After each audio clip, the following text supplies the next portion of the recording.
गुरु ब्रह्मा गुरु विष्णु गुरुदेव महेश्वर गुरु साक्षात् परम ब्रह्म तस्मै श्री गुरुवे नमः। जयतु श्री रामकृष्ण।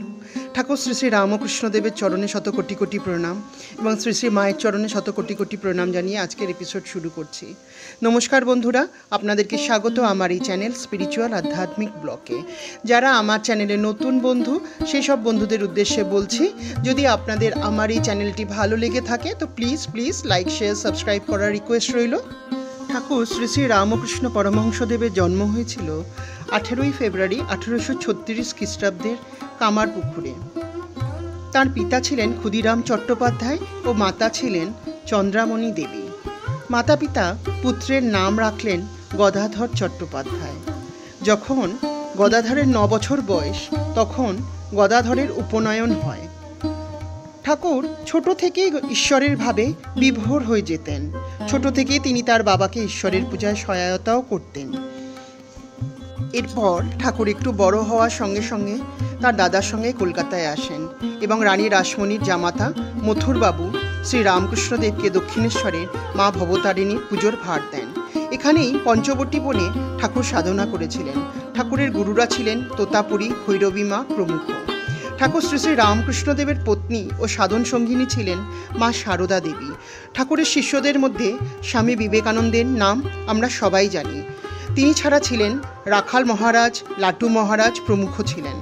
1886 খ্রিস্টাব্দের 16ই অগস্ট ঠাকুর দেহ রেখেছিলেন। তখন তার বয়স হয়েছিল 50 বছর।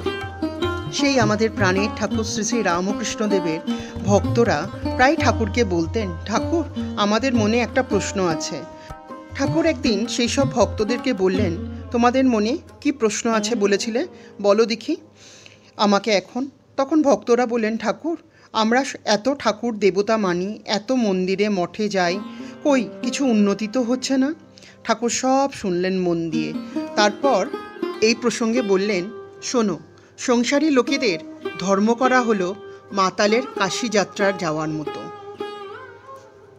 ঠাকুরের এই কথা শুনে তার ভক্তরা ঠাকুরের কথা বুঝতে না পারে মাথা চুলকাতে থাকলো। তখন ভক্তদের ওই মাথা চুলকানো দেখে বুঝলেন ঠাকুর যে তারা কিছু বুঝতে পারেনি। তখন তিনি বললেন, আচ্ছা তোমাদেরকে আমি বুঝিয়ে বলছি। ঠাকুর বললেন, একবার দক্ষিণেশ্বরে 2 মাতাল মাঝরাতে ঠিক করলো তারা কাশী যাবে। যেই কথা সেই কাজ, ঘাটে নৌকা বাঁধা ছিল। যাই হোক, ওই 2জন মাতাল কোনো রকমে একটা নৌকায় উঠে বসলো।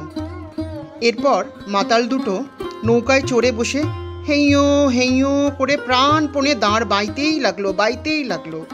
এইভাবে অনেকক্ষণ ধরে দাঁড় বাইতে একসময় ভোর হয়ে গেল। সূর্যের আলো দেখা দিল। ওই মাতাল দুটোর নেশাও তখন কেটে গেছে। একজন বলল, এ কি রে, এখনো তো চন্দননগরই আসেনি। আর একজন বলল, দূর মাতাল, ভালো করে দেখ, আমরা তো দক্ষিণেশ্বরেই আছি। তারপর তারা আবিষ্কার করলো নেশার ঘুরে নোঙরটা না তুলেই তারা রাত ভোর দাঁড় বেয়েছে। তাই তারা যেখানে ছিল সেখানেই রয়ে গেছে। ঠাকুর বলেছেন, ঠিক তেমনি সংসারী লোকে ধর্ম করতে চায়, ধর্মের জন্য খাটেও খুব, কিন্তু সংসারের আসক্তি নামক নোঙরটা তুলতে ভুলে যায়, তাই এগোতে পারে না। বন্ধুরা, ঠাকুর সংসারী ভক্তদের উদ্দেশ্যে বলেছেন, সংসারে থাকো, মনটা ঈশ্বরের পাদপদ্মে রাখো। প্রথমে এক হাতে কর্ম করো, তারপর আর একটা হাত দিয়ে ঈশ্বরের সেবা করো, ঈশ্বরের চরণ ধরে থাকো। কর্ম শেষ হলে 2 হাত দিয়ে ঈশ্বরকে ধরো, তাহলেই তোমাদের হয়ে যাবে। তো বন্ধুরা, আপনারা জেনে নিলেন এর থেকে যে ঠাকুর মাতালের কাশী যাত্রার কথা কিভাবে বলেছেন এবং কেন বলেছেন তার ভক্তদের উদ্দেশ্যে। আজকের এপিসোড যদি আপনাদের খুব ভালো লেগে থাকে তো প্লিজ লাইক শেয়ার সাবস্ক্রাইব করার রিকোয়েস্ট রইল। নমস্কার।